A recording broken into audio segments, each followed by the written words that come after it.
The light bulb is a device that produces light from electricity. It has changed the way we live, work, and play.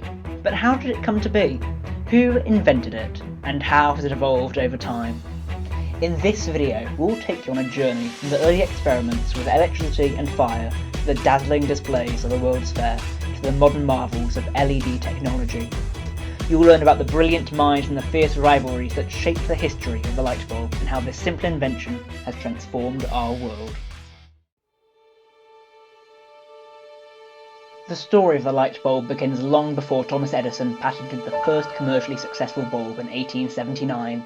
In fact, humans have been trying to create artificial light for thousands of years using fire, candles, oil lamps and gas lamps. But these sources of light were not very bright, safe or convenient. The first step towards electric lighting was taken by an Italian inventor named Alessandro Volta in 1800. He developed the first practical method of generating electricity, the voltaic pile, which was a stack of metal discs separated by cloth soaked in salt water. When the wires were connected to both ends of the pile, an electric current flowed through them, lighting it up. The next breakthrough came in 1802 when a British chemist named Humphrey Davy connected two wires from a voltaic pile to two pieces of carbon. He observed that when he brought the carbon pieces together, a bright spark jumped between them.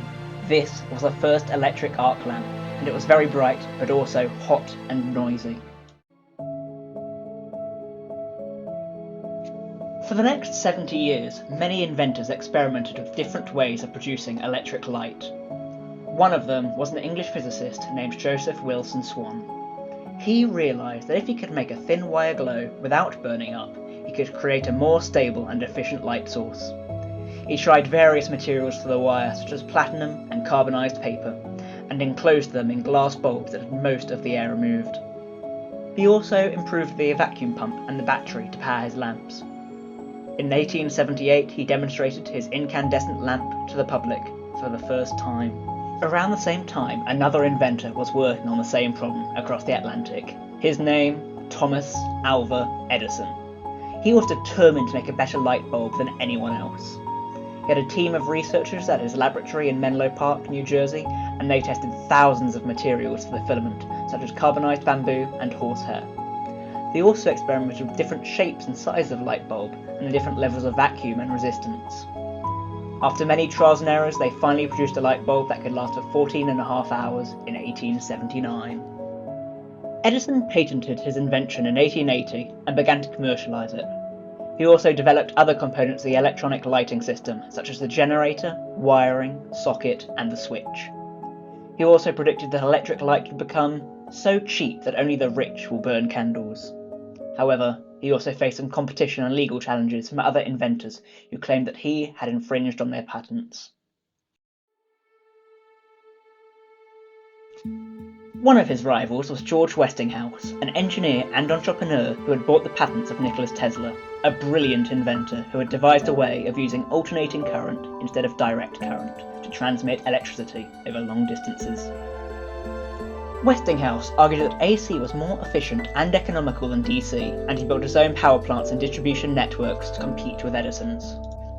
The rivalry between Edison and Westinghouse reached its peak in 1893 when they both bid for the contract to illuminate the World's Columbian Exposition in Chicago, also known as the Chicago World's Fair. This was a huge event that celebrated the 400th anniversary of Christopher Columbus's arrival in the New World, and attracted more than 27 million visitors. The fairgrounds covered 690 acres and featured 14 magnificent buildings with white facades, earning the nickname the White City. Westinghouse won the contract with a lower bid than Edison's, and used Tesla's AC system to power 12 generators that produced 15,000 horsepower and supplied electricity to 93,000 light bulbs. He also installed a series of transformers, motors, wires and switches to distribute and control the current. He proved that AC was not only cheaper and more efficient than DC, but also safe and reliable. The result was a dazzling display of electric light that amazed and enchanted the visitors. The White City glowed like a fairy tale, and people could see the wonders of the fair even after sunset. The electric lighting also created spectacular effects, such as an 82-foot column that burst with 5,000 light bulbs, a fountain that changed colours, and a searchlight that swept across the sky. The fair was a triumph for Westinghouse and Tesla and a turning point for the adoption of AC power in America.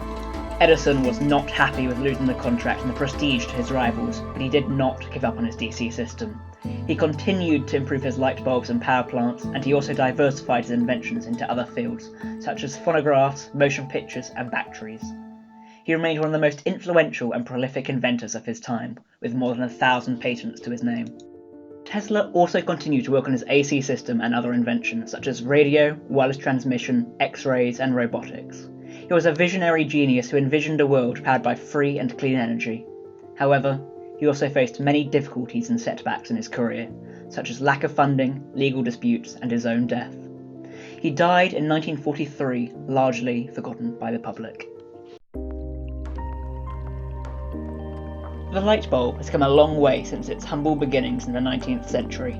Today we have many types of light bulbs that use different technologies such as fluorescent halogen and LED. The world today is dominated by these LED lights, making up pixels on your screen, the lights in your ceilings, and many other things. The same technology that enables LEDs to work is also responsible for allowing solar panels to operate, as well as transistors, the tiny electronic components that make up the chips in your computer and phone. Although that is a video for another time. The research spent on lighting has helped make all of this possible. Nowadays, it seems impossible to imagine a world without artificial lighting. Thanks to the genius, ambition, and curiosity of those I've mentioned, as well as many others, our lives have been forever revolutionised. I thank you very much for watching, and if you've enjoyed, please light up the subscribe button. I hope to see you soon. Goodbye.